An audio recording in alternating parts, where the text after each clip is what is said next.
I'm Siv Helen Stangeland. I'm an architect and founder in Helen and Hard Architects in Oslo and in Stavanger, Norway. And you are listening to US Modernist Radio.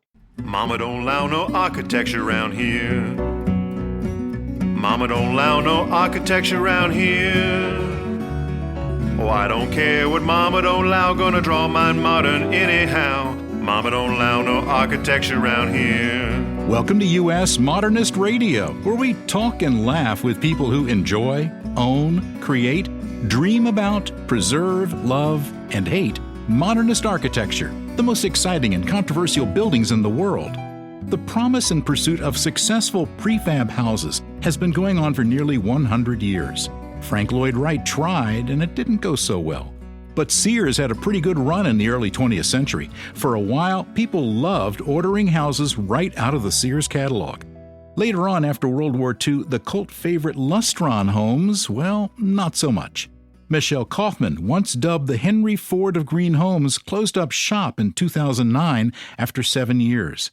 There have been more than a dozen firms trying to create a modular home line that people will buy in large enough numbers. But the idea of getting a well-designed, energy-efficient, affordable, factory-built house delivered to your lot and assembled in days or weeks? What's not to like? Today, we continue the prefab quest with Connect Homes Gordon Stott, Jared Levy, and Greg Leung. Then we visit with Steve Glenn, founder and CEO of Plant Prefab, and Steve's collaborator, the well-known Swiss designer Yves Béhar. Later on, a few minutes with Frank Harmon. And now here's your host, George Smart. Thanks, Tom. Buying a house is the most expensive purchase most people will make in their lifetimes. And unless you've won the lottery, or your sister is Taylor Swift, you're also going to have a mortgage. The whole process is incredibly stressful because houses are incredibly pricey these days. And applying for a traditional mortgage is not unlike a colonoscopy, except without the anesthetic. In my first mortgage, there were maybe 35 sheets of paper. In my last, there were well over 100. While online companies like Rocket Mortgage have made financing quicker and easier, prefab companies are making housing quicker and easier in ways that are sustainable, contribute less to climate change, are way better designed, and almost always look better from the street. Just drive around any major U.S. city and you'll see dozens, if not hundreds, of tan and gray developer-tract houses and townhouses springing up like kudzu. Walk around inside the kudzu and there's rarely anything inspiring. One could make the argument that good design is only for the rich, yet it's apparent from walking around inside these tan and gray boxes that no one was really trying very hard at all. There's lots of talk about changing heating and cooling techniques to fight climate change, but a huge chunk of the Earth's damage comes from the choice of building materials and the energy required to create and assemble them. There's never been a better time for the prefab industry to solve that problem, and today we'll talk with two companies. U.S. Modernist Radio is underwritten by modernist realtor Angela Roll. In her ongoing fictional life, resourceful Angela Roll was out of money on the streets of Paris. She only had 5 trusted friends: Jada, a computer expert; Alme, an expert at makeup and disguises; Yonat, an acrobat and former Mossad agent; Baby G, a former adult entertainer turned rapper; and her Aunt Amanda, who made lunch. Angela masterminded a midnight heist from a 747 at Charles de Gaulle Airport, stealing a rare limited edition Banksy in her bright yellow Mini Cooper S John Cooper Works edition. Days later, driving through the streets of Monte Carlo, she was chased by Interpol detective Eric von Roll and his twin brothers Kaiser and Ciabatta, who nearly captured her. But she escaped by jetpack, because all heroines have one, and came to America to become a real estate agent specializing in modernist houses. Angela advises buyers and sellers on everything from appropriate renovation to turning off that annoying shredding feature on your Banksy. Reach her at angelaroll.com, that's ROEHL, or call 919-995-0550. Thanks, Tom. Connect Homes designs, manufactures, delivers, and installs modern, green, single-family homes at less cost and time than traditional home building. Co-founder Gordon Stott grew up in Austin and attended Pomona College and Harvard. In 2004, he worked at Marmol Radziner and launched Marmol Radziner Prefab with architect Jared Levy. They left to form Connect Homes, based in San Bernardino, and in 2020, they named Greg Leung as CEO.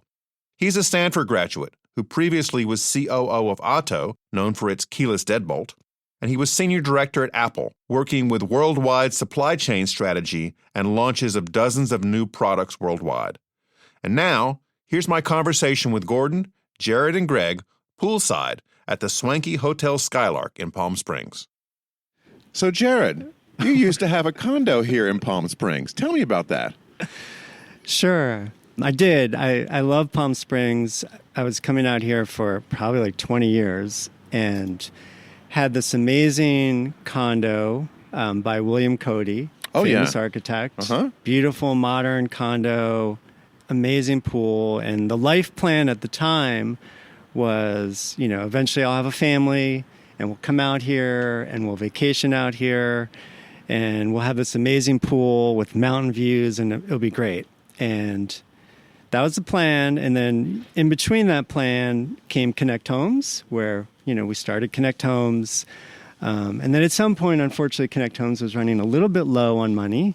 So I sold the condo and that dream died. And let's just say maybe another dream started. I don't know. That's a better way to put it, I think.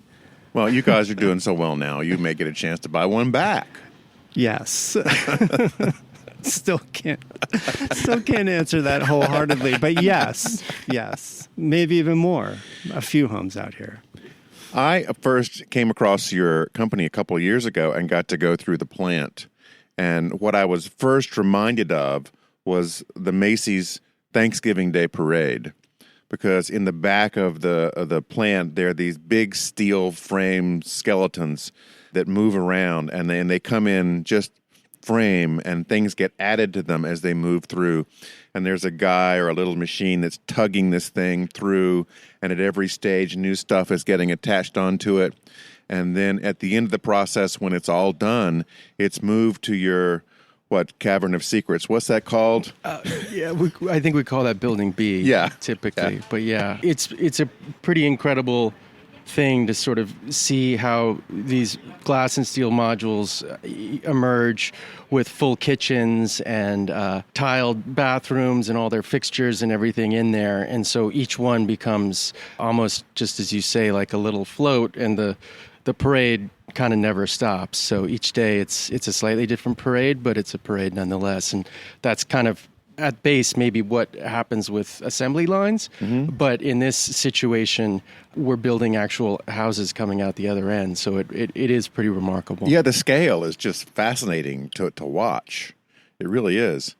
You guys have taken on, the prefab business, which has been, working to make breakthroughs now for 60, 70 years, much like people pursuing cold fusion. What possessed you to get into this industry? Jared, do you want to take that question? Yes, I do. I think. So I was trained as an architect, did single-family homes, modern homes, and really early on, when I was probably too young to get frustrated with an industry, And I saw a lot of waste happening, but I also saw a lot of levels of just the process not working. To do one house, this whole team gets assembled. The architect, the engineers, consultants, eventually a builder, subcontractors who are specialists at certain things, material vendors, specific suppliers. This whole team comes together and for 2 years or more works on this amazing piece of art, if you will. And then once it's done, everyone goes their separate ways. They shake hands. They throw their drawings in the garbage can because they're never going to do that again. It was a one-off bespoke process, and that's the end of that. Yeah. And then they're going to move on to some other one-off bespoke process and reinvent the wheel all over again. And that just drove me crazy, this idea that, you can spend 6 months working on the design for someone's bathroom, and it'll be amazing. It'll be the best bathroom I'd ever worked on, I've ever seen. And then that's it. I'll never do it again. I'll never even take what I learned from there and apply it to a new bathroom. So there's kind of a waste of resources. And the other takeaway was, before an owner would move in, I'd get this chance to kind of sneak in the house and walk through it. And I'd walk through this beautiful home, tons of natural light, the seamless exchange between indoor and outdoor. And I'd feel healthier, right? I'd feel kind of more connected to nature, more connected to daylight, more connected to even myself. And then I'd go home to my tiny little apartment with, small rooms, small windows, no light, dark hallways, have to go down a flight of stairs just to get outside. I would think, I can't afford one of my homes. I don't see a path to affording one of my homes. None of my friends can afford one of my homes. So, I thought there has to be a better way. So 2004, Marmol Radziner is a company I'd worked with in the past. They wanted to start a prefab side to the company, so they brought me back in to help launch it.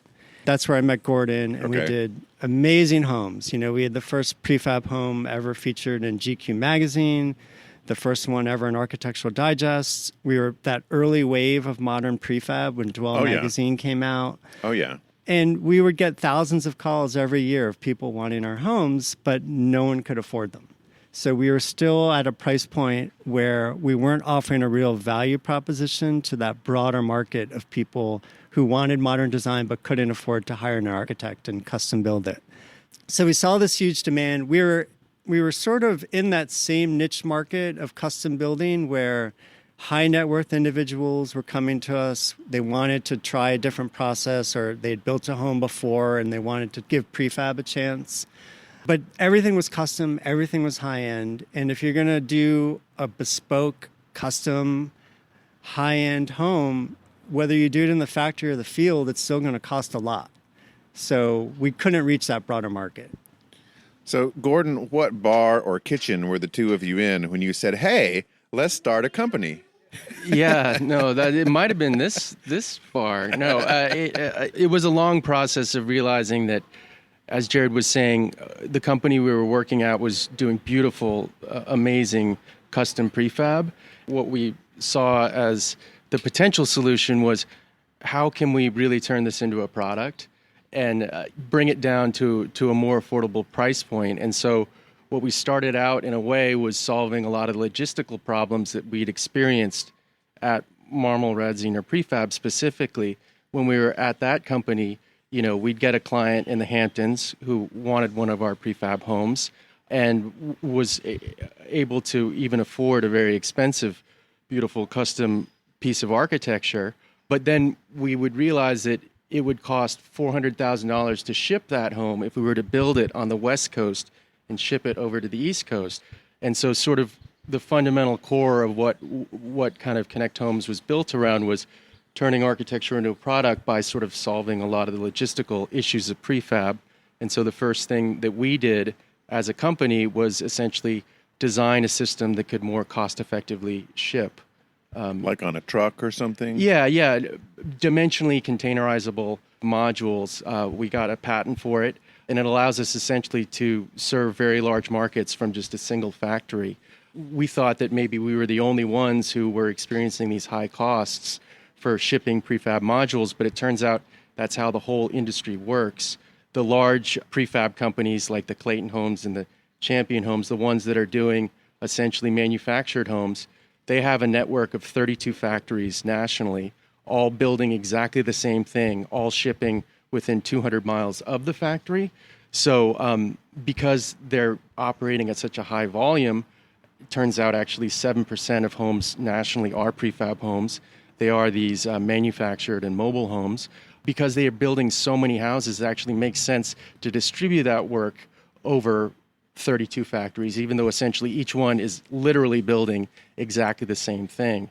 With high-end, modern, green prefab, it really made sense to sort of be able to consolidate all of the efficiencies in a single factory and then sort of open up the opportunities to larger markets by being able to solve the logistics of it. Well, if the new way is to put these things on trucks in sections, what was the old way that cost $400,000? Was there like a giant helicopter involved, or? It does. Sometimes it seemed like helicopters were the cheaper solution. We would joke about it, but it seemed like you could probably cut up a Craftsman arts and crafts house from Pasadena and ship it cross country for about the same price of what we were shipping boxes, just very large boxes. Okay. And so, like the manufactured home world operates around single wides that become double wides, but those can be upwards of 16 feet. The modules we were using at Marmol Radziner Prefab were about 12 feet, but they were still vastly expensive. Okay. So you got going, and how did it go? How was the reception? Well, it was terrific. The first house that we did ended up on the cover of Dwell magazine with a drop quote of, I think, "Modern for All," which was exactly what you wanted it to say. Oh right? My gosh, It was incredible. Like, it was actually. And what year was this? This was 2014, I think. Yeah. And it was just a total surprise that was on the cover. It was literally like going to the grocery store and seeing that the house had made the cover. And it was one of our Connect 5s, which is one of our more popular models, 3-bedroom, 2-bathroom house. And through the public side of the house, you sort of, on the cover, you sort of see this beautiful tree in front, and then you can sort of like see all the way through the dining room, the kitchen, the living room, all the way out to the back, and all the way through to sort of like the hillsides beyond. And you just are completely connected all the way through to that, 4 miles sort of view into the distance. And that really, for us, embodied the kind of accessibility and openness that we were really trying to provide with our homes. So that's the fun part, when you get your big break in the media. But how do you actually make this into an ongoing business that you're selling bunches of these? What were the challenges there? A lot, for sure. Did you have to sell another condo, Jared? No, I didn't have another condo to spare. I think to build this into what we always thought it could be, it took a lot longer and it was a lot harder than we thought. Yeah. And I think, part of it was standardizing the product, so to end up with a standard product library. The other switch we had to make, now that we had a standard product, is we had to switch from what we were essentially doing, which we would argue everyone is doing, which is doing stick building under a roof in a warehouse. That's what we were doing before. We were pretty good at it. We could do a house in about 24 weeks, which compared to conventional construction is relatively fast, but it wasn't scalable. So we turned the house into product. That allowed us to develop an assembly line process to build it at speed. So now we had a product that we could actually manufacture. We didn't have to construct it anymore, but we could actually manufacture it the way you typically would any product on an assembly line. And so that allowed us to build something scalable. And what's interesting is, it was very product driven at the start. Everything was about refining the product, optimizing the product, learning from what we did before, and then making it better, continual improvements. And that's what really kept us going and allowed us to maintain our ability to sell homes and produce homes cheaper than the conventional process. Because again, if we're going to be as expensive as conventional custom home building, then there's no point to it. We don't want to offer an alternative to people who could already afford that. We want to open up a market of people who can afford to do that. And so that's what we were really focused on, and that may be a good transition to where the company was and why we decided to bring in a new CEO. Well, we're going to get to him because he's been waiting very patiently over here on the side. We're going to get to him in just a second. But I have a question for you, Gordon. So as this is going along and the company is evolving, how does this work? Is it like buying a new Volkswagen Jetta? Does someone go online and click the options on your website and that's the house they're going to get? Or is it a more sort of customized design process? Well, yeah, it's a little bit of a hybrid of both. I think one of the big breakthroughs that we had in the pursuit of understanding what the right product was to be able to be building at scale on an assembly line, we learned that a lot of counterintuitive things. One was that we weren't going to focus on building that dream bathroom that Jared was talking about that took them 6 months to do. We were going to have very nice bathrooms and very nice kitchens. Clients can come in and they can specify different finishes, different appliances, different fixtures if they want, but they can't really move the internal walls of the house around. Because we're using what they call steel moment frames, which essentially are just steel frames that have 4 corner columns, and those are really the sum total of the structure of the house.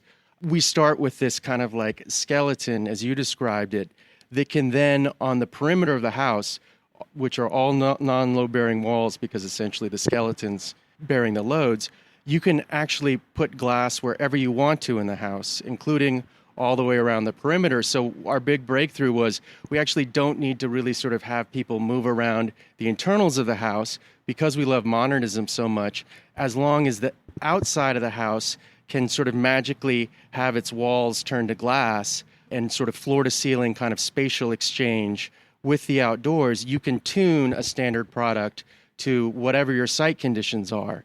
And really, at the root of it, that's what great modern design does, is it responds to its site, and it makes these maybe sort of slightly smaller sized spaces feel so much bigger because you have the floor-to-ceiling glass, and you're able to connect to whether it's a view or, even like if it's an urban area, a 5-foot wide side yard can be an absolutely beautiful space if it's planted and there's light and there's air and your whole house is just opening up to that little planted kind of atrium space, let's call it. And so, understanding that in order to sell standard product, we actually just needed to make it so the exterior of the house could adapt to its site.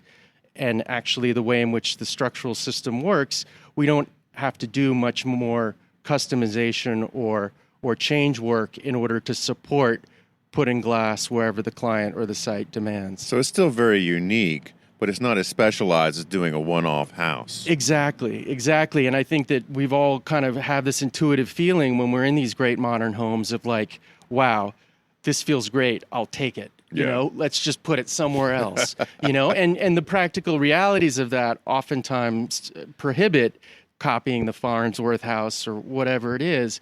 But what's so amazing about our modules is that because of that steel frame that I was describing, every single house that goes down our assembly line, in a way, conceptually, has the possibility of becoming the Farnsworth house.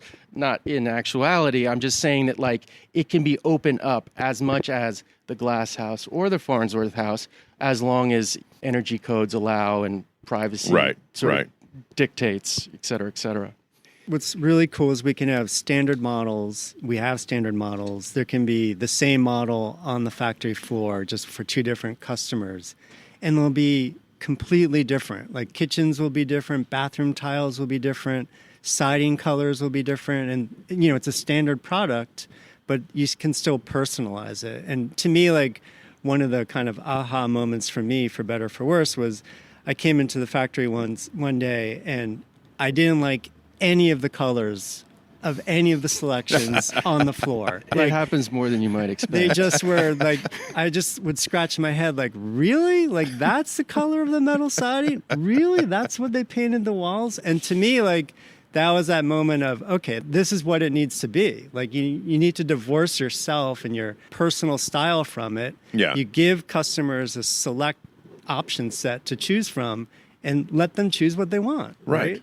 It doesn't have to please me. I mean, most of the time the homes are amazing and I love them, but sometimes a little bit like, oh, okay. Well, it's like anything that you're producing. It's not always going to be for the same kind of person, right? Yeah, right? Exactly. All this is going on, and at some point in some bar or kitchen, the two of you say to yourselves, I think we need a CEO. We need a ringer in here. What was that conversation Someone like? who's not an architect. There's always a bar, isn't there? I wish there was more bars in reality for us. There's a certain skill set I think it took to build the company to where it was, which was really product driven, really focused on product. And we did it. Like we were building something that was scalable, that we were starting to sense, hey, I think this could be something really big.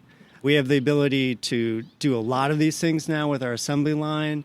We have the ability to deliver a lot of these things with our patented system.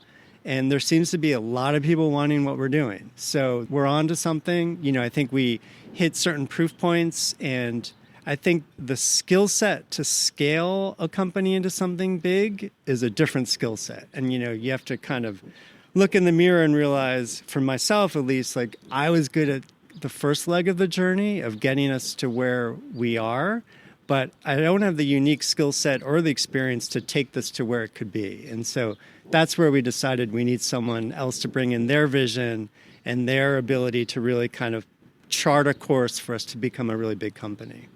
So, Greg, this is your job, right? That's correct. Your job is to come in and make more floats. that are coming through and make it easier to get the floats through the process. What did you discover upon landing in San Bernardino and seeing all this great operation? I think the coolest realization at first, when the first time I came and visited the factory, was to see. I'm used to 3 million iPhones a week. I'm used to iPods. The smallest product I've built is the iPod Shuffle, which is an inch and a half, little tiny thing. You can buy them on eBay now, folks. You can buy them on eBay, yeah. And the largest was, an iMac or something, sits on your desktop. And I've been to more factories around the world than I can count. But to see a factory, albeit with saws and sawdust and nails and blueprints on paper, you can find this on eBay, folks. Despite all of the differences in terms of materials and physical processes, to see the same analogous flow of materials, quality inspections, repeatable processes, continuous improvement, flow of materials, outgoing inspections, to see the same things occurring, even if they look different, the same actual activities at their root, was really, really cool. And meeting Jared and Gordon and this vision of productizing the home and how it's actually being done was totally mind-blowing to me. And it still gets me really excited.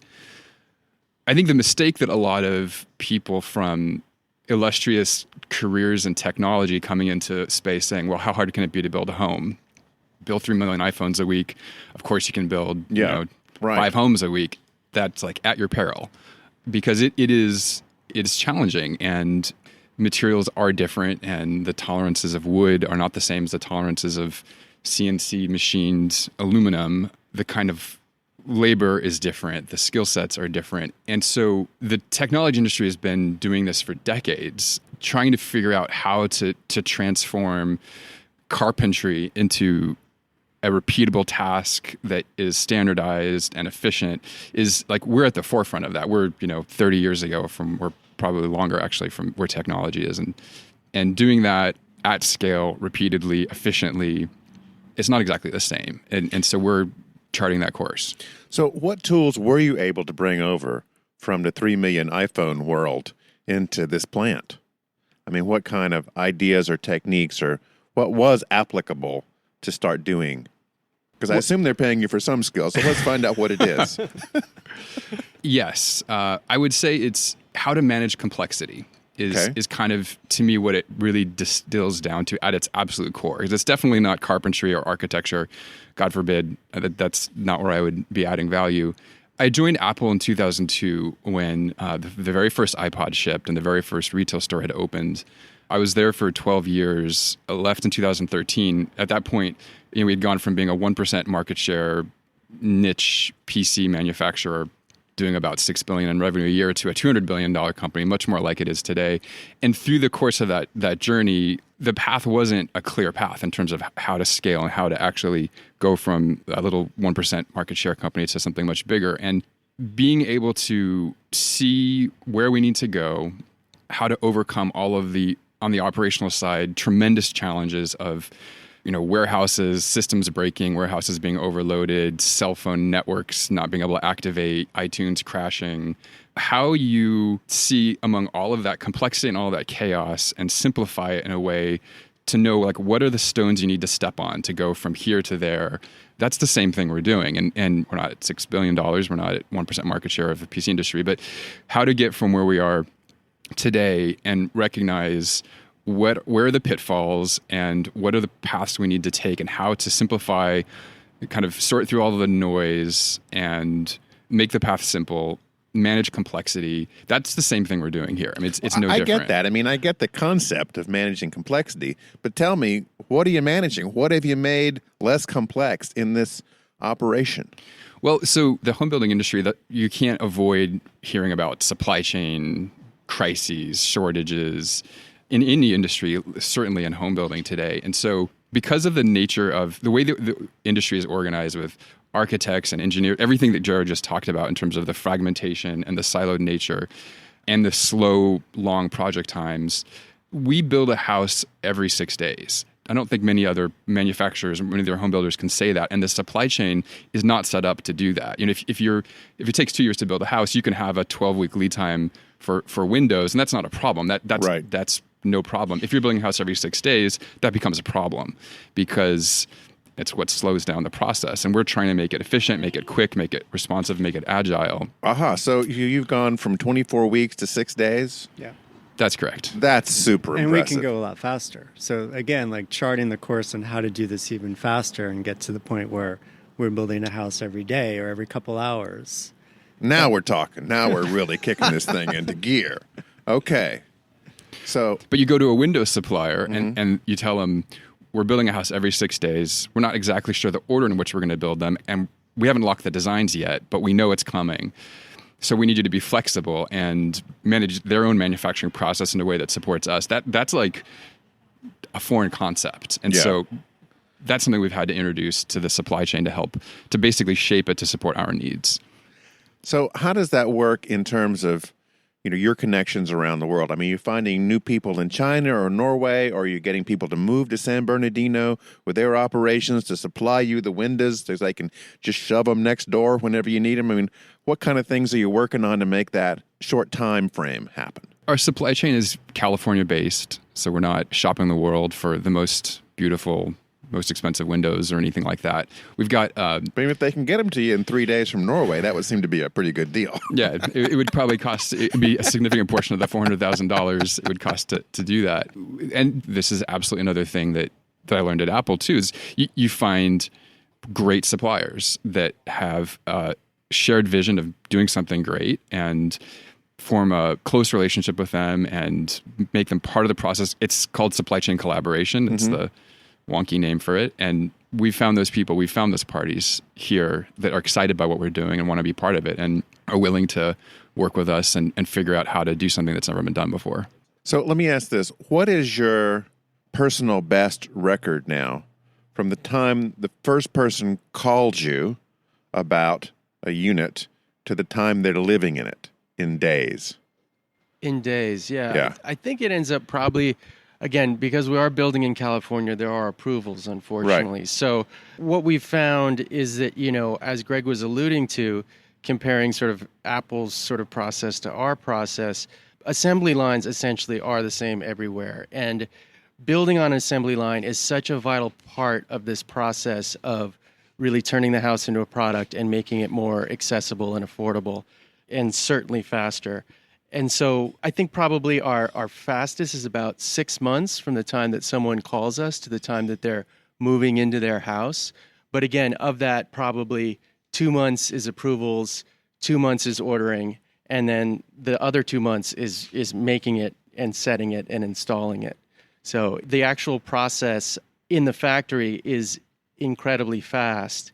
What we've found, with all the products that we interact with in our lives, like once a product is made on an assembly line, it becomes accessible to the middle class in a way. Construction has always been, for a whole bunch of really good reasons, a bespoke process. And certainly home building has been this kind of one-off process in which, for us, it's even sort of like hard to kind of like aggregate together all of the inefficiencies that are actually going on. When someone wants to build a house, they contact an architect, or maybe they want to renovate their house. They give the architect a budget. The architect works towards that budget. They design it, they engineer it, they approve it. That's going to take probably 8 months and maybe $80,000 or more just to get to the point where there's actually a set of drawing instructions that then they can pass on to the person who's actually going to be building the house. At which point in time, the GC comes back with a quote that's twice what the client or the architect thought it was going to be in the first place. And so, at that point in time, oftentimes clients aren't able to afford a house that costs twice as much what they thought it was going to cost. And so essentially they end up with, having spent 8 months and $80,000 just to learn that they can't afford to build a house. And so all of that, productizing that process for the client, has become a big part of like how we even streamline all of the other things that kind of surround the process of building architecture in a way. And so, yeah. Greg, then, is there any way, using your knowledge of supply chain, to improve the customer's side of this? So how to help get them through the permitting process and the other things faster so that it matches up with the speed that you're gaining on the production side? Yeah, that's definitely the right question.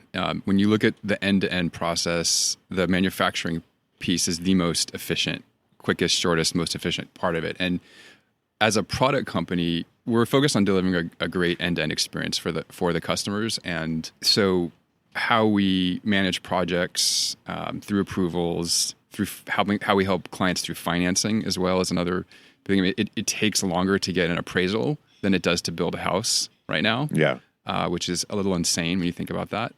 And so we're working on all these things in terms of defining the process, having the right resource model, implementing systems and tools and technology to make that work just as frictionless as possible. But the other thing I think is on the regulatory side, we're starting to see maybe incremental shift in recognizing that solving the housing availability crisis requires improving that regulatory side as well.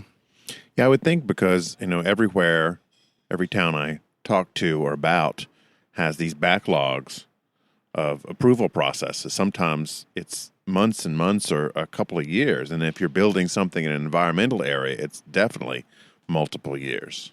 Definitely, yeah. And it's been really exciting to sort of see how towns or cities are coming around to the idea that different types of houses should be streamlined. So, for instance, we have a couple of ADUs that are available for 90-minute over-the-counter approval in Los Angeles and also San Jose, because those towns we've actually gone in and sort of had pre-approval ADU, accessory dwelling unit, kind of granny flat drawings approved there. And so what that ends up meaning is that clients can sort of speed through that initial hurdle of the regulations very, very quickly.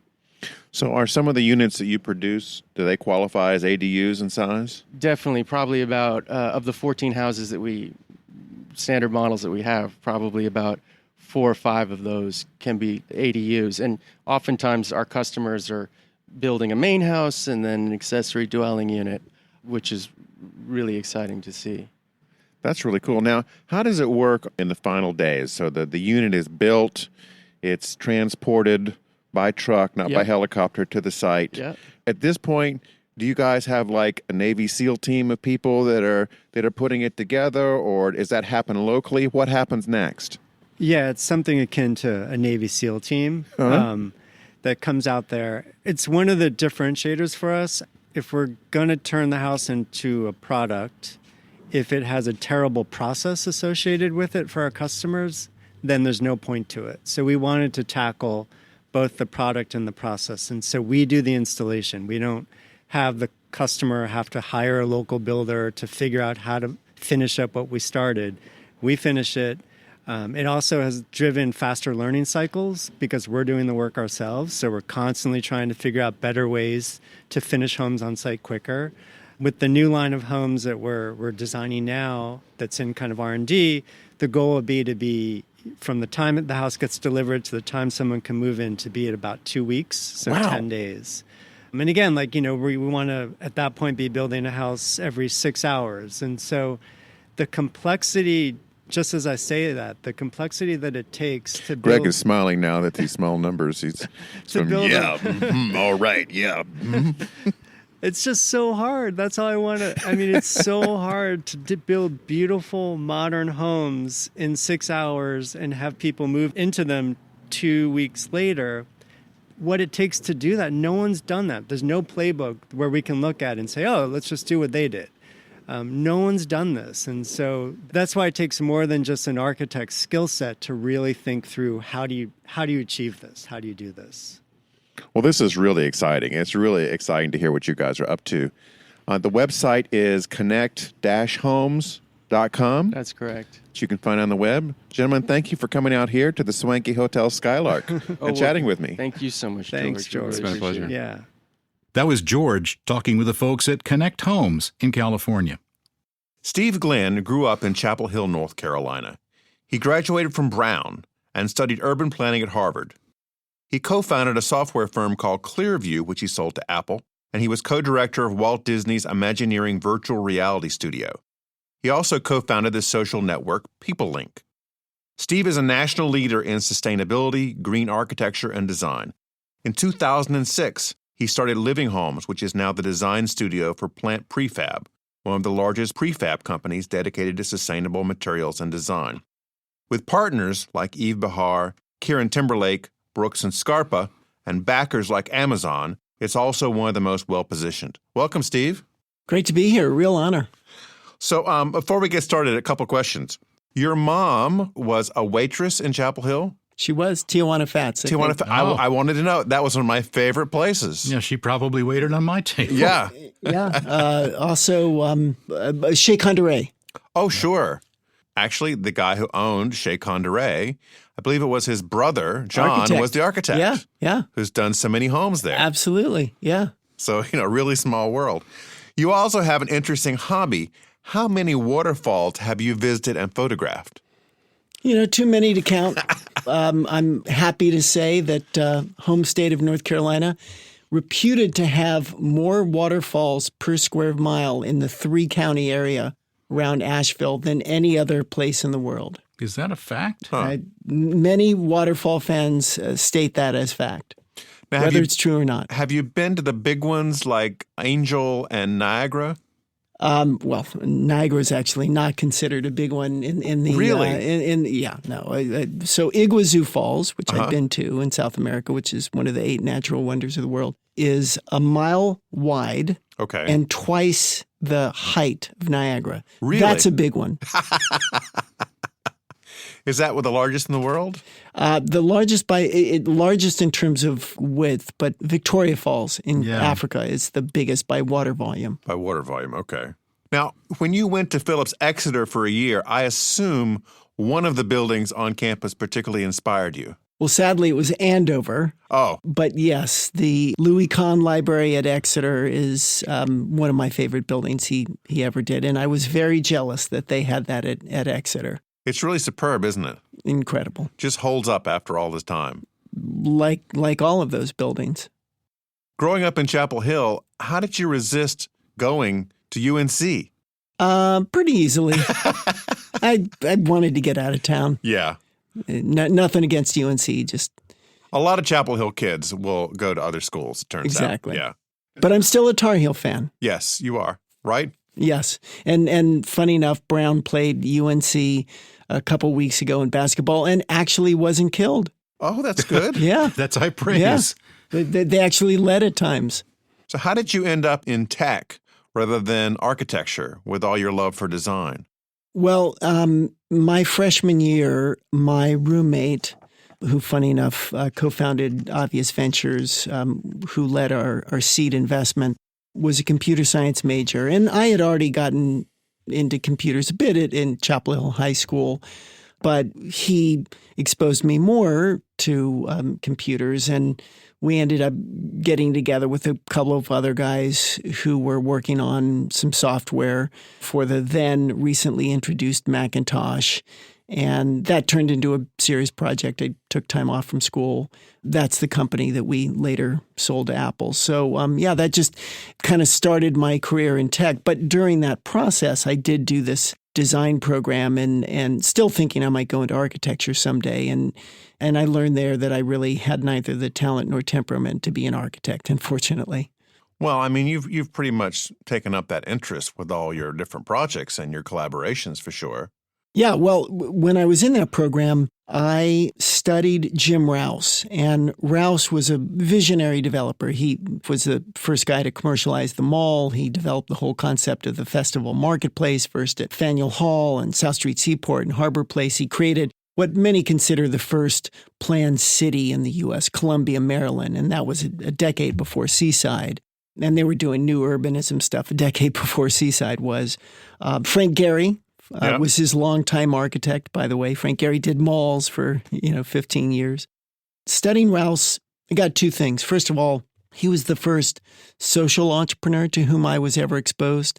He was actually a very religious guy, and he felt it was his God-given responsibility to try to do good work with the work he was doing. Now, he never talked about that to investors. To investors, it was all about, here's how we're going to make money. But to employees, he did talk about how the developments they were doing were really helping to improve communities. Now, you might say, wait a minute, how do malls figure into this? Where's the social good there? Yeah, well, interestingly enough, so while Rouse didn't develop the first mall in the U.S., which was done in the early 50s outside of Minneapolis, he saw that and realized that malls had an opportunity to be a better town square for the then new suburbs that were being developed, which lacked any kind of town square. It was just housing. And he said, I think the health and vibrancy of any community requires some place where people can congregate and learn and play. And he said, and I think this mall thing, that's like an indoor, all-weather town square. So the Rouse Company became the leading developer of malls and did very well, went public in the 70s. So he was trying to wed profit and purpose. He thought he was helping communities, and frankly, he probably was. Now, not so much because of malls, but certainly there were many socioeconomic trends that were happening, people moving to the suburbs, middle class. He was concerned about what was happening in inner cities, so he said, I've got to help bring people back to inner cities. He came up with the concept of the festival marketplace, first in Boston, as a way to bring people back into inner cities, provide low-income jobs, preserve great pieces of architecture. So that's kind of two examples of things he did that he felt would be successful or profitable, but also great for the community. And I after studying him, I was like, I want to wed profit and purpose in my work. I want to be, now it's called a social entrepreneur. Back then, they weren't called that. Right. And two, I said, well, there are people like developers who facilitate great design by virtue of fact that they hire great architects and let them do great things. And so hopefully someday, since I didn't believe I had talent to be a great architect, I can help do that someday. Well, that someday certainly came in the mid-2000s when you hired Ray Cappy and the Living Home houses, I think one of which you still live in, right? Yeah, I live in the first one that we did, period, and it was with him. So how did that come about? Well, I started working on the company, and I started working originally with a design firm that I had worked with on my last house, which was a gut renovation that A. Quincy Jones helped co-design in Los Angeles, in Santa Monica, Marmor Radziner. Sure. And I had known of Ray's work even as a kid. I didn't know his name as a kid, but I knew his work. His street, Brooktree, was my favorite in L.A., even as a kid. One day I was looking at a house that he had designed that was for sale, and he was there, and I met him. It was the first time I met him, and I told him about what I was doing. I said, I'm working on a company that will do sustainable prefab design. He's like, oh, wow, I worked on both in the 70s and beyond.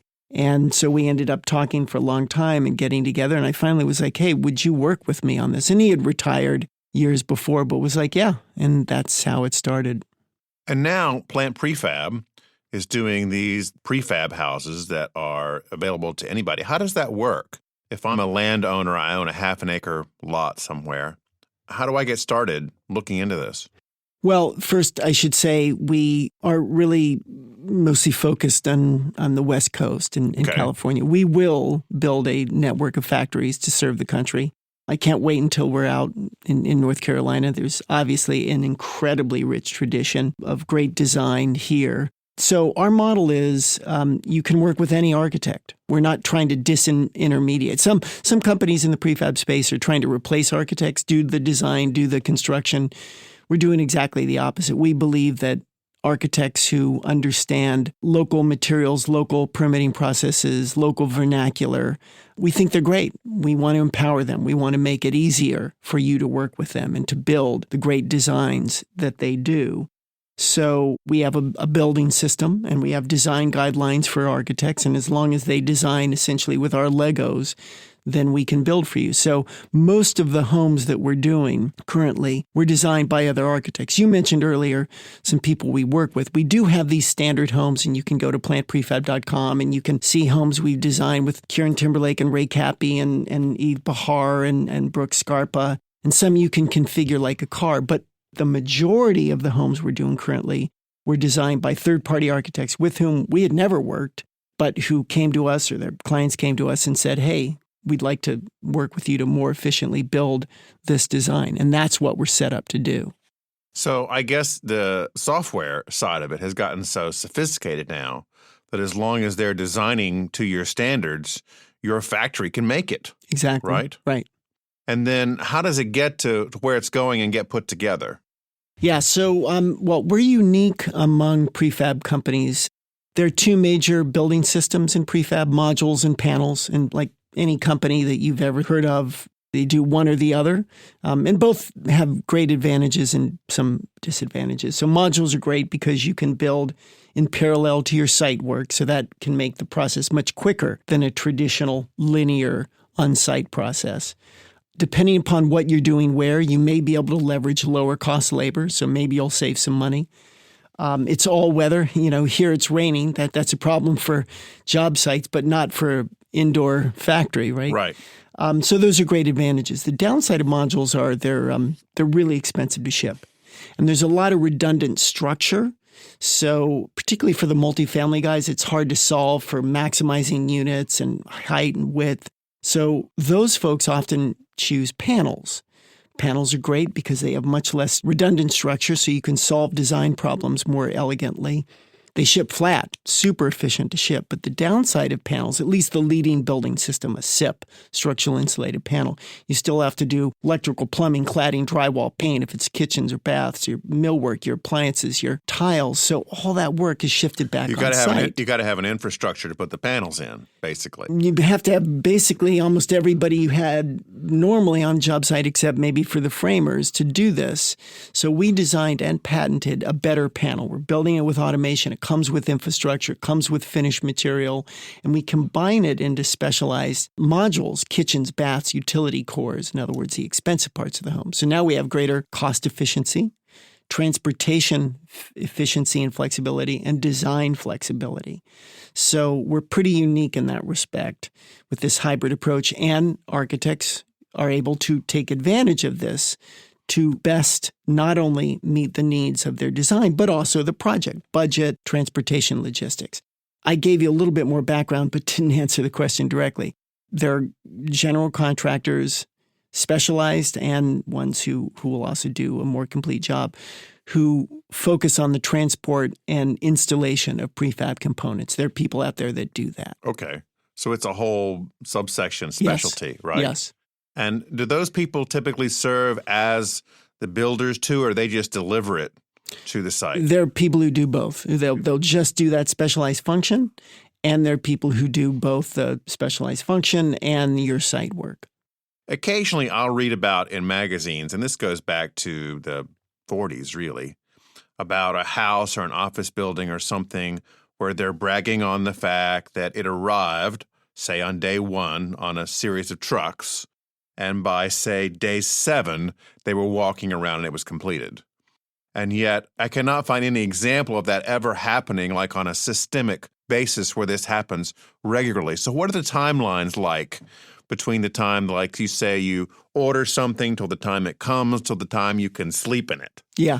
Well, okay. So there's a few different issues there. By the way, mobile homes can be that way. Yeah. But if it's non-HUD code, which is to say, in California and North Carolina, I think it's this way nationally, but we haven't looked into every state, a modular home legally is considered the same as a site-built home. There are no disclosure requirements. It's you can't be discriminated against with respect to zoning or even financing, although the payment schedule is sometimes very different. So that's good news in many respects. But the bad news is you have to go through the same C of O, certificate of occupancy process that any home goes through. And frankly, the things that often hold that up, and for people who don't know, when you're building a new home, you can't move in until you get a C of O, a certificate of occupancy, which the building department issues. And in many places, your landscape has to be done. All your utilities have to be done. Turned on. So I'm ready to sharing go. all this because our homes can be functionally complete within a month after installation, 2 at the most, unless there's weird stuff that you may be doing on site, unique things.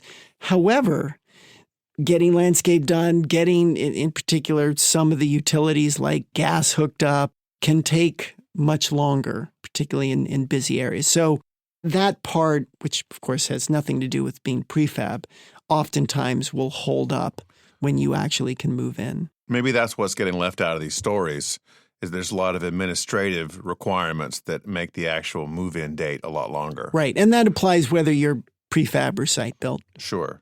Tell me about these panels that you patented. What's different about them?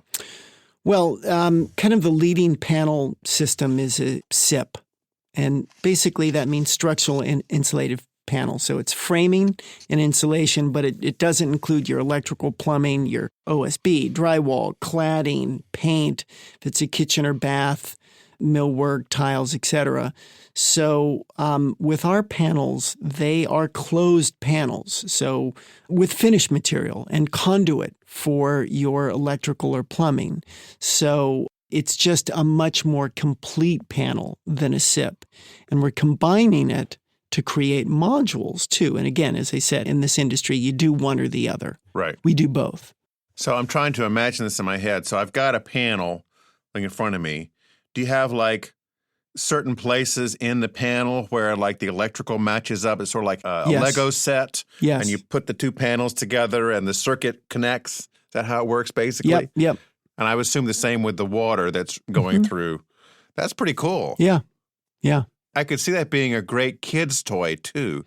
These are bigger. They're way bigger than Legos. Yeah. Probably harder to, if you were a really big kid on the level of like, Jolly Green Giant kind of stuff. Yeah. So like football leagues, there are all kinds of sustainability certifications like LEED, and they all have critics and plus and minuses. How do you decide on your standards and what systems you want to measure your units against? Well, look, LEED is by far the largest and most ubiquitous. Like all the others combined in the U.S. Yeah. But I think it's mostly this way around the world. But let me just focus my comments on the U.S. Yeah. Are a rounding error in terms of just the raw number of units that have been certified versus LEED. So let's make that distinction. LEED, for people who don't know, it's a green building certification program started by the nonprofit United States Green Building Council. It's a point-based system, so you get points for things that make your buildings more energy efficient, water efficient, material resource efficient, better indoor air quality. You'll get points based on where your buildings are located because that relates to sustainability. And based on those points, you can get certified or silver or gold or platinum. Platinum, the highest level. The first home we ever did, which is my home in Santa Monica that you mentioned earlier, Ray Cappy Design, was the first home ever to be certified LEED Platinum in the history of the program. And we've done more platinum homes, around 30 or so, than almost any other design firm, and way more than any factory, single family at least. LEED is great because it's administered by a third-party nonprofit, so it gives you a way to understand relative performance compared to other homes. And I've said buildings earlier. There are different LEED programs for homes and different types of buildings. Exactly. So let's focus now on homes. So that's great. However, it certainly can be gamed to a certain degree. In other words, there are things you can do to get points in some areas and you don't have to work as hard in others. And so we use the program because, again, I love the idea of an objective third-party verified program. But we internally developed a program we call Z6 because at the end of the day, we really want to create homes that as much as possible minimize their negative impacts someday in the future that actually move to like restorative domain that are as good for your health as much as possible, which is an indoor air quality issue. So we look at trying to make our homes as much as possible zero energy, so produce what we need, zero water, reclaim what we need for irrigation, zero waste, obvious, zero carbon, so we care about how materials are made, they can be reused, zero emissions, that's indoor air quality, and then zero ignorance, actually, because you can do many things to increase the sustainability or reduce the energy or water use of your homes, but frankly, people who live there are not great about respecting their resource use, keep lights on, use a lot of water, well then you're going to have a big ecological footprint. So how do we make people more conscious of their resource use so that they're a little bit more responsible? So we use that internally as we think about our designs, because at the end of the day, as I said, we want to be as responsible as we can be. Do most of your clients, are they really into this? Like they really want to have tiny utility bills and run their car off their house and things like that? Really hard question to answer. If you would ask directly, most of our clients probably would say yes. Although, in fairness, we work for a lot of developers. There are clients and then they sell those homes to other people and we don't talk to those people. I don't think there are too many people who would say, no, I don't care about my energy use or having a smaller bill. Right. But maybe more to the spirit of your question, are most of our clients really concerned about this stuff? Probably not. Yeah. Although I hope and expect that's changing, but it doesn't matter. We build in a more responsible way anyway. And I'm quite confident that nobody is really bothered by that. Right. I mean, the houses are doing the work, really. Right. California, like many states, struggles with accessory dwelling units or ADUs, and there's lots of new rules being put out about this. How does this impact your product line? Yeah, so we have a number of standard ADUs. Yves Béhar did one, and we've sold a number of them. Doug Burge, another great architect who we worked with on an ADU, we internally designed one. So we have some at our site, and we've done a number of ADUs, but we're mostly focused on bigger projects. So we do more of those, starting to do a lot of multifamily. But that's an exciting area, right? Because it's an easy way to densify and, kind of skipping ahead.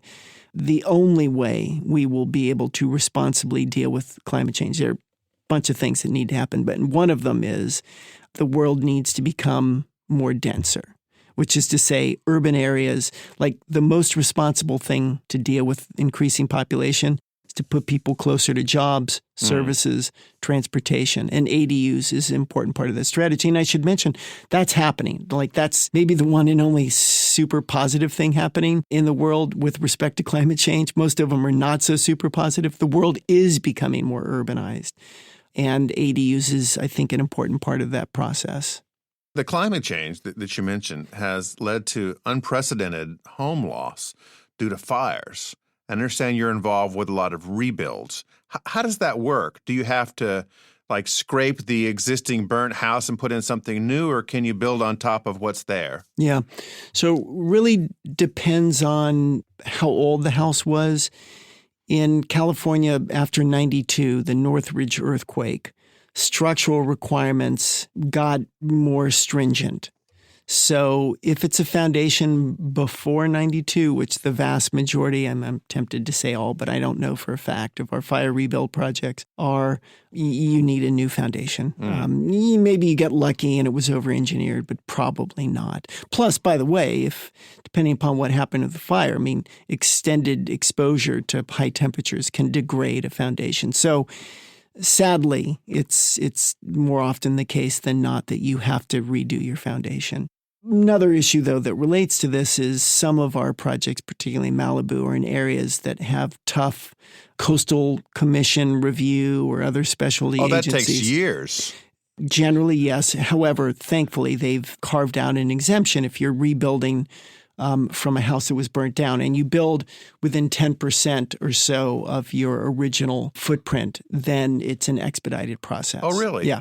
Okay. Yeah. Well, that's fair. Absolutely.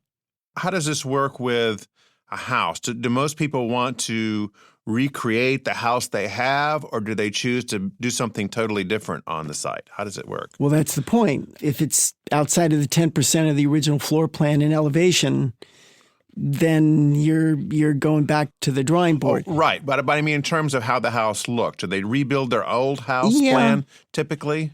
No. No. Okay. They'll typically make some changes. Yeah. Yeah. I would think so. You know, once they have license to change something, they'll want to do it. Right.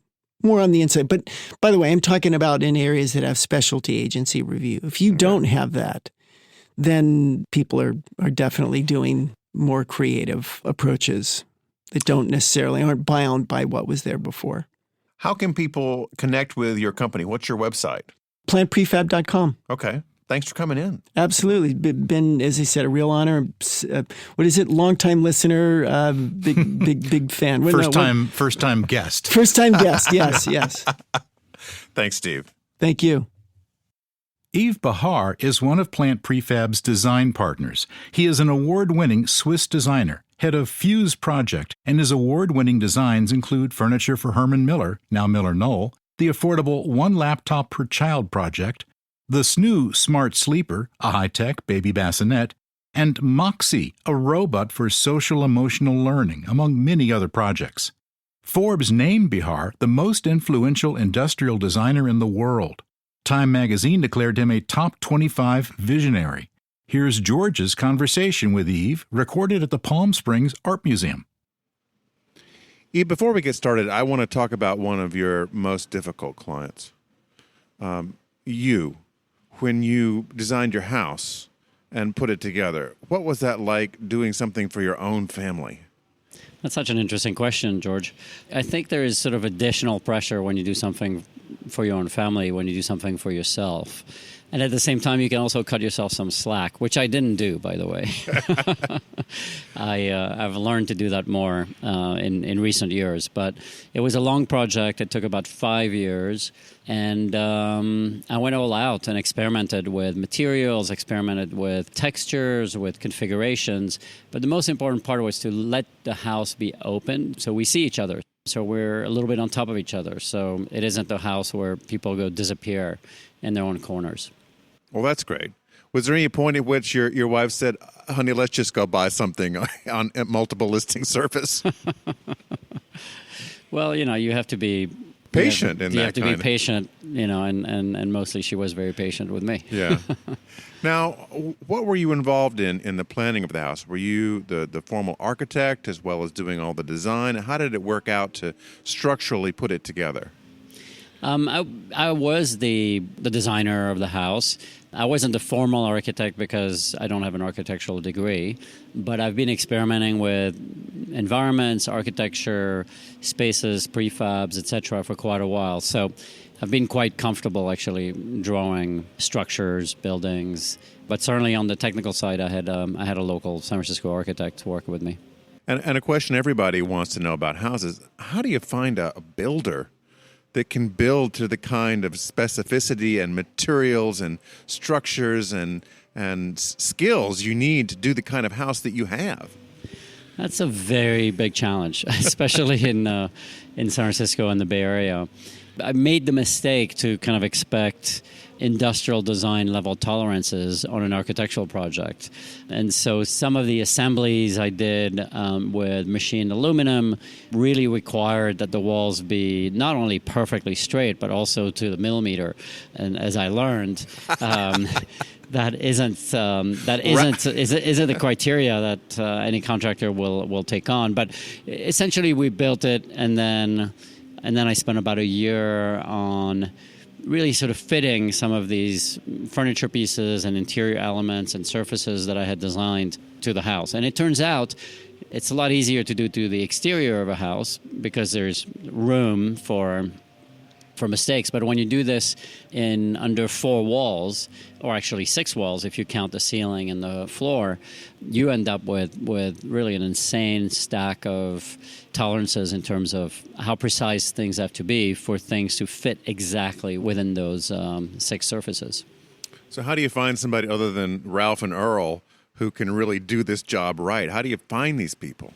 Well, I had a builder with some up and downs, and then I found a friend of mine who helped me with the last year and a half of the project, which was really all about high precision fitting, about engineering certain things such as trap doors and garage doors and front doors that were quite complex.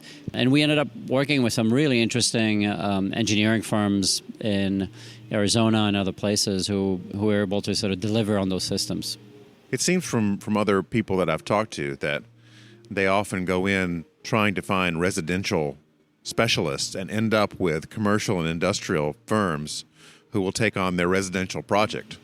I guess you can really think of that, especially when I look back at some of the mid-century houses, the Eames house and other experiments that used industrial materials. I think it would make sense. How long have you been in the house now? Now we've been in the house for probably 4.5 years. 4.5 years? 5 years, yeah. And when people come over, what do they comment on the most?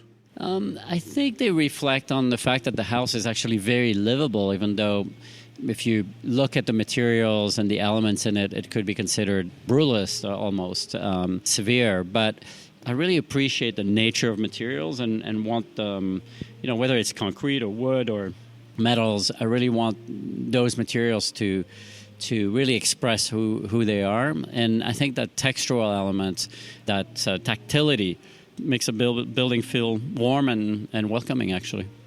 Now, you have 4 kids, right? Yes, that's right. And they all have a Y in their name, which is after your dad? Well, my father had a funny idea for my brothers and I. I have 2 brothers, and we all ended up with names with Y's in them. And so I continued the tradition. It's a fun exercise, to put constraints on things that are, I guess it's a typical designer or architect kind of process to kind of create constraints to build around. But my question is, they all start with S. So what does the S stand for? Well, it so happens that I married a woman named Sabrina. Okay. And so we made it even more complicated and made sure there was an S and Y in all of the names. So what do your kids resonate with inside the house? What do they or their friends say about it that's different from a typical home? Well, for them, it's every day. For them, it's totally It's just normal. how life is, It's what they know. It's all they know. But it's interesting, around 6, 7, 8 years old, one day, all of them, at some point, they come back and they say, wow, this, like our house is quite different. It's quite special. It has different qualities from their friends' places. So what I love seeing is how children take things for granted because that's what they know, and then develop their own perspective about what it means or how meaningful it is to them. The other thing that's really fun is I built a lot of the furniture there, but they're kids, so they end up using the furniture. They kind of discover alternative uses for it. So one of the couches I designed has these pillowy seats in it, and it turns out it makes for great trampoline. Oh, really? So they jump on it. Every single one of them jumps 6 times over the 6 big seats of it. But I love the fact that it's not about being precious. It's really about letting them discover the different elements on their own terms, and then take full advantage of it. Now, you've done so much in helping different companies use design to promote their particular intentions to the world. What's the most helpful thing that a company can do to be your client? I mean, what makes for a good client in that regard? I mean, for me, the best clients are the ones where it's truly a relationship. It's truly a creative exchange. It's not just sort of putting a brief on our lap at Fuse Project at the office. They're not driving up to the drive-through window and ordering their burger and expecting it to be delivered. Exactly. It's we're having ongoing conversations. We're going back and forth, and I think the best projects really turn out where the clients are most involved, where they have most passion, where they have most insights, and I'm all for really partnering with people. So it isn't sort of the designer in an ivory tower somewhere just sort of dispensing, their thoughts or their designs. It's much more about sort of wrangling a problem to the ground and solving it together, solving it as true partners. And that's why I really sort of focused on and invented this notion of design venture, which means that we become partners in a lot of the projects that we work on. About half of the projects we work on, we have some type of partnership. Some sort of equity arrangement in it? Equity, royalty, some ROI arrangement, which aligns the outcomes, really well between client and designer. We're all focused on the success of the project. So I know that in a lot of architects' practices that are doing residential design, the couple will come in having watched way too many hours of HGTV with a long, long list of things that they want to have in the house. And the conversation really escapes from being, how are we looking at what you want it to do? What is the objective of the house? From what I read in your book about what the intention is behind how they want to live their lives. So how do you draw that out from your clients?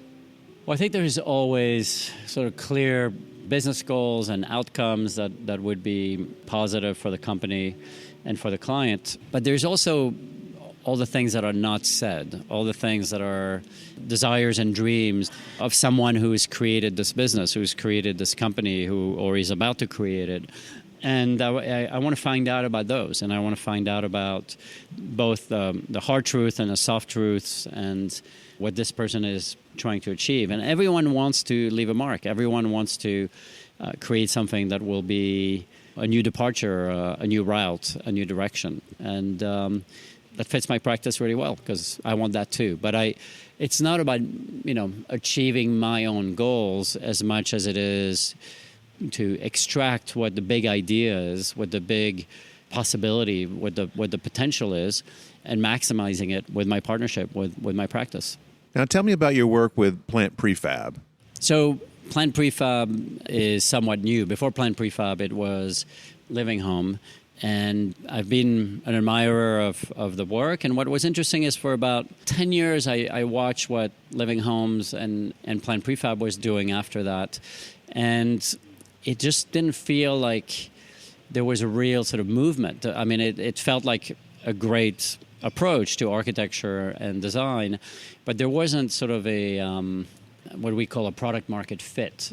But once housing and construction became so expensive, and once the laws were passed in California to stimulate and to support prefabs being built in people's backyards, essentially, with fastened permitting and a support really from the government, that's really when I saw that prefab buildings had this huge potential because when you build something in your backyard, the disruption to your own life and to your neighbors can be tremendous. It will take many years. Particularly in small spaces. Exactly. And so the idea of having something that's built off-site very efficiently and that is dropped on the site in 24 hours really is the killer app, so to say, of construction, especially when you think about ADUs, accessory dwelling units.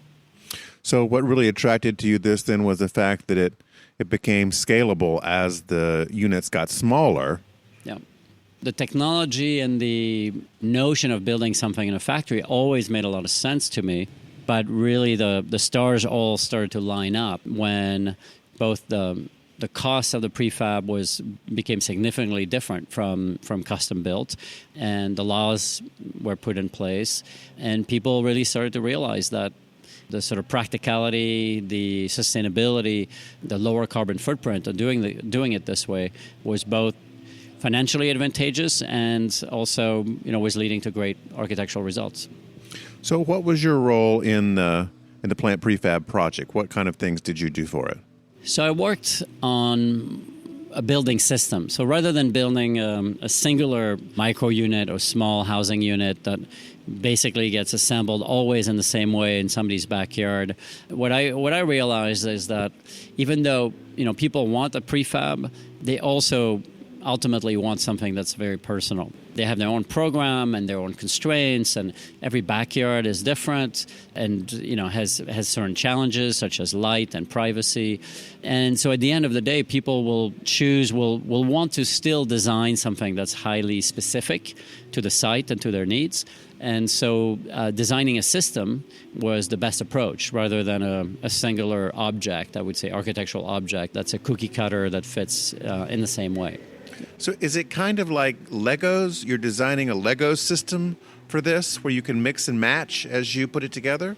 You could call it a Lego system. It's essentially a grid system. It's a 4-foot grid, and the structure is placed on the inside of the building, which means that the surfaces on the outside can be full height windows, sliding windows, or more of a standard surface. And this allows, if you imagine a square or a rectangle, you may really want to be very specific about how much window you need on the left side versus the right side, based on the sun, based on your neighbor's property, based on trees and fences.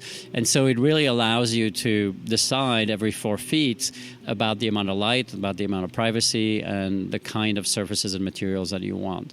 So it's a very clean looking result at the end, but the variations are almost infinite. But I would also assume that in that kind of arrangement, the manufacturing part of it would have a fairly limited number of parts you have to put together. It's not an infinite number of modules, right? Yeah, I mean, plant prefab is very sort of specific about using, sustainable materials, about high quality and durable surfaces. And so there is a set of materials that you can use, external wood sidings versus concrete wood siding. But I feel like the buildings can be quite different from one another, based on materials and colors. But the system makes it very feasible to build in a factory and to deliver in the same way. And to deliver and put it all together. Yeah. I guess in some way it's like building a car. A car, in theory, has many different permutations. But ultimately, at the factory, you've got certain, limited number of things that you can do to put it together. Although to the end client, it's going to be unique. Yeah, I mean, I think it's a good analogy, with the difference that, with the car, it's mostly sort of color and a few features that are different from one to the other.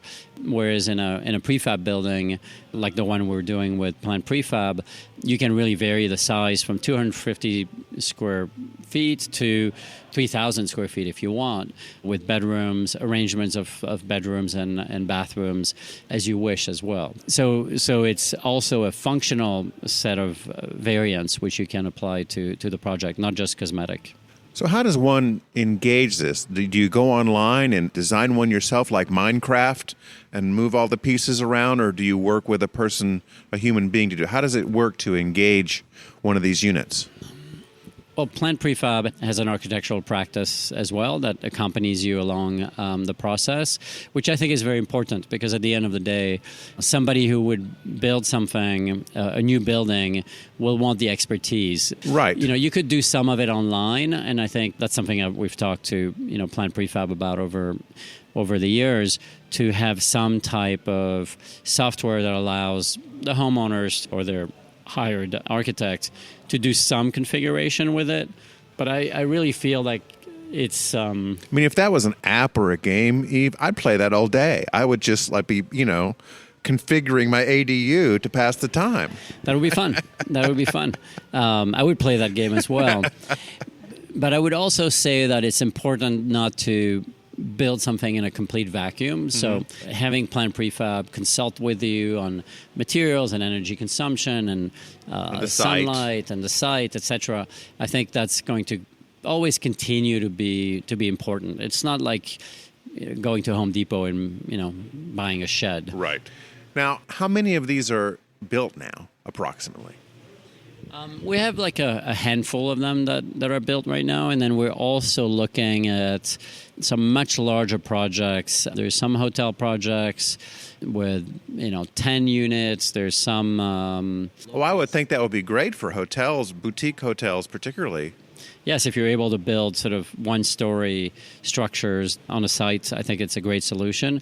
We're also looking at low-cost housing in Northern California, where there's tremendous need to keep people housed who work, whether it's in agriculture, whether it's in industry.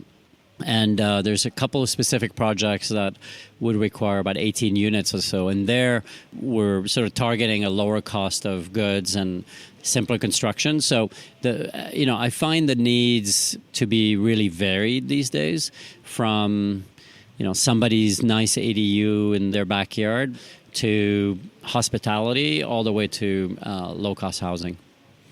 So let's say someone has talked with Plant Prefab, they've looked at the site, they've picked out their materials, they configured how they want their ADU to look.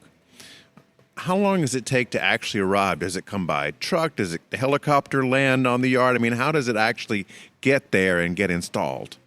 Well, if you look at the videos, you see the end process of installation, which is something gets lifted off the truck and installed on a concrete pad or on pilings.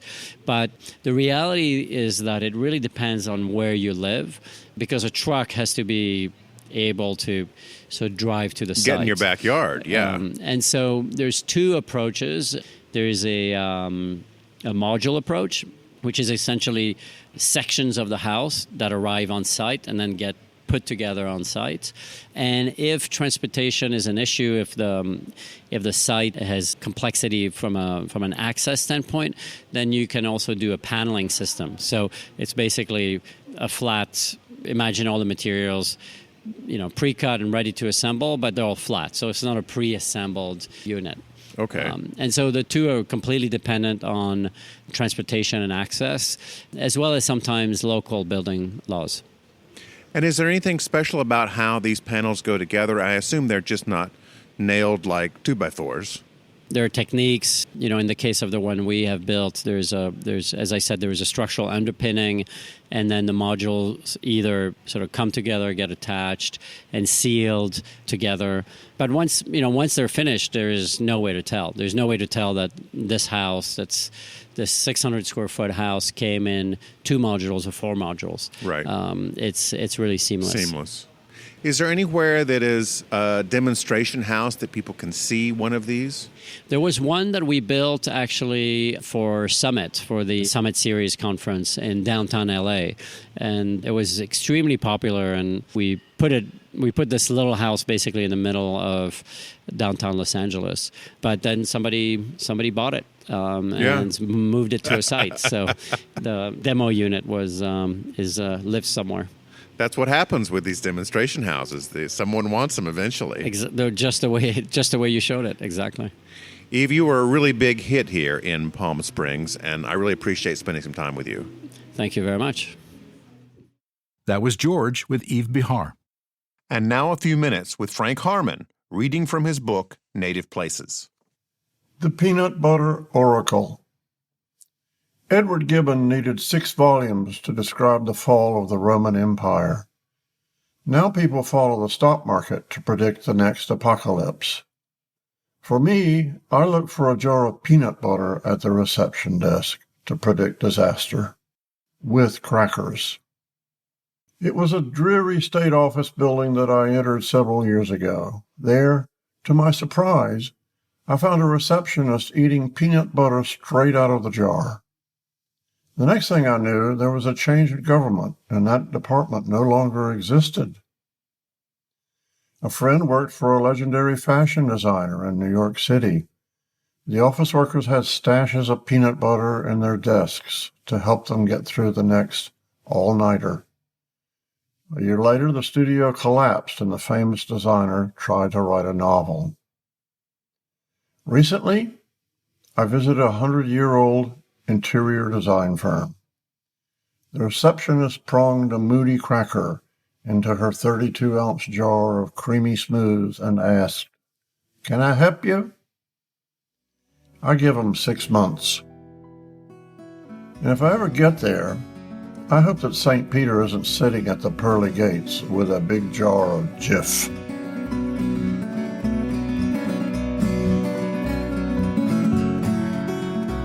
Thanks for listening. U.S. Modernist Radio is underwritten by Modernist Realtor Angela Roll. Okay, Tom? Visit usmodernist.org's massive archives to listen to past shows, discover documentation of 12,000 significant modernist houses, and access 4 million pages of classic 20th century architecture magazines. U.S. Modernist Radio is produced by Soundtracks Recording Studios in Raleigh, North Carolina. Our theme song is performed by George Smart and Robinson Earl. Rogue archivist Carrie Cesarino prepares for a full inbox as our prolific California photographer Michael Locke comes back online after healing from a broken ankle. U.S. Modernist Radio is a production of Modernist Archive Incorporated, a nonprofit educational archive for the documentation, preservation, and promotion of modernist residential design. I'm Tom Guild. George and I'll be back soon with another well-designed, good-looking, lower-cost, quick-ship edition of U.S. Modernist Radio.